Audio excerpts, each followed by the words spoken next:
Hello and welcome to True Crime Rocket Science, the most authentic voice in true crime. Court TV recently released over 40 minutes of analysis on the Texas love triangle case. That's a reference to the murder of 25-year-old Mo Wilson in Austin on the 11th of May this year. Near the end of the analysis, two female experts weighed in and offered a particular insight that I thought was worthwhile food for thought for this case. But before we get to that, if you haven't subscribed to this channel, please do like, share, leave a comment. If you're enjoying the commentary, you're welcome to hit the thanks button. And let's get started. So the fact that Kaitlin had Botox done and didn't pay for it really does provide an interesting psychological description of her, aside from the fabric involving Mo Wilson. The Botox aspect, and I think the fact that it was raised by a woman, made me think about it in a different way. It suggests Kaitlin was to some extent insecure about her look. She's not a bad-looking woman, but I think she was nevertheless insecure about her appearance. And in terms of her larger backstory, we see the shadow of anxiety and inadequacy lurking in a way that it doesn't lurk in Mo's story. Mo's a young, confident, and successful go-getter, also an attractive young woman. But Kaitlin is an older, not-so-confident go-getter.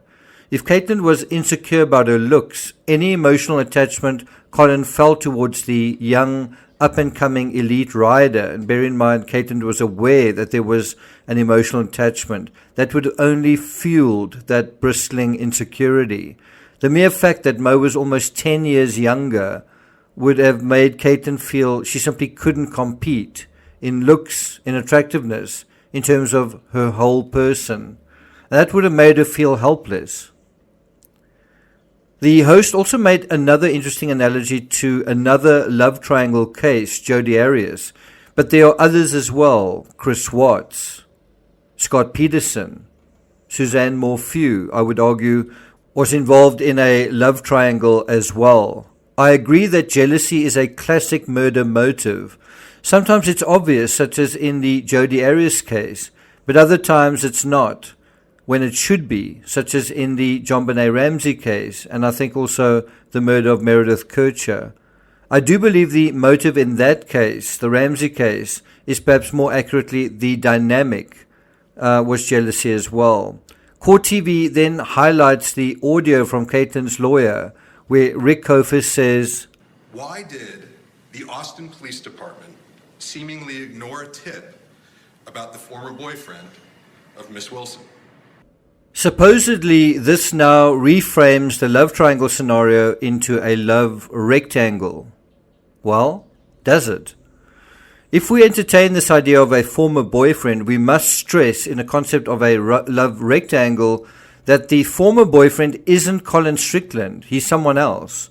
If he's someone else and not Colin Strickland, then the former boyfriend had to have followed Mo to Austin. Because bear in mind, Mo wasn't a resident in Austin. She flew to Austin, and that's where the crime occurred. So the former boyfriend, one assumes, was a boyfriend from somewhere else, not a long-distance relationship. And so he must have followed Mo to Austin and to this friend's house.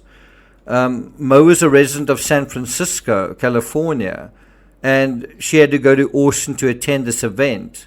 The event itself, a gravel locust race, wasn't even taking place in Austin.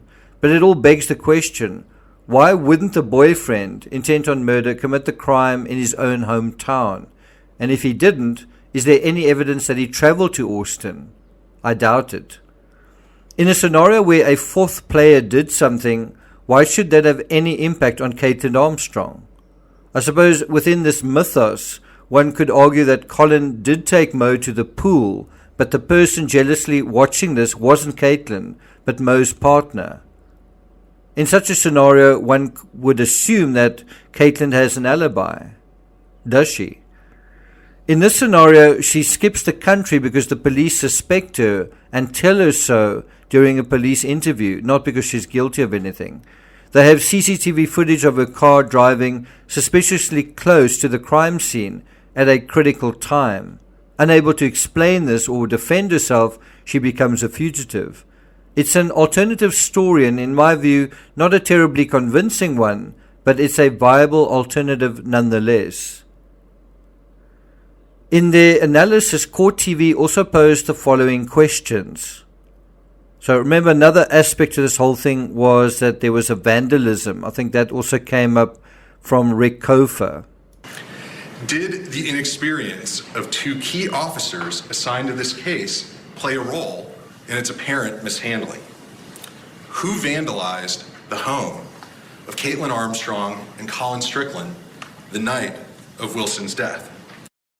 So another question that is raised is, when did this so-called vandalism occur? Did it occur before Mo was killed or after? Right? And why didn't anyone report the vandalism? So if Colin Strickland arrived home, why didn't he report the vandalism when he spoke to the authorities? You know, when Kaitlin was questioned, why didn't she mention the vandalism? Another question is, was the vandalism staged? So it might be kind of common cause. Colin and Kaitlin might say, our place was genuinely vandalized, right?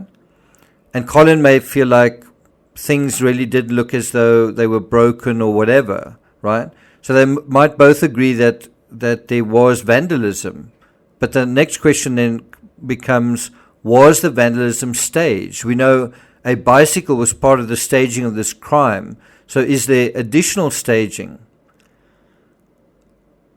The basic thing that the defense lawyer seems to be arguing is that there was a rush to judgment here, that the police immediately saw the evidence pointing towards Kaitlin and then just focused on that, and they refused to look at other possibilities. And it was brought up in the Court TV analysis, and I think it is quite interesting. If everything is pointing to one thing, should you look at every other lead that doesn't point towards that? That's not how human psychology works, but it is important from a legal perspective that to show that there isn't a rush to judgment, that the authorities did also consider other possibilities. Well, did they? Should they? Was it reasonable to do that under the circumstances? And I think you can make a counter argument that it wasn't reasonable when you start talking about this classic love triangle aspect. It is so common that it would make sense to want to narrow down your search within the sort of love triangle scenario that is so well worn, right? Now, it was also brought up during the Court TV analysis whether Kaitlin was tested for gunshot residue. I doubt it, since they were only interviewed the next morning, but by then Kaitlin would have washed up. Even so, I doubt whether the idea of testing her even came up. In any event, she left the police department and then Austin before any testing could have been conducted. Should she have been tested? Absolutely.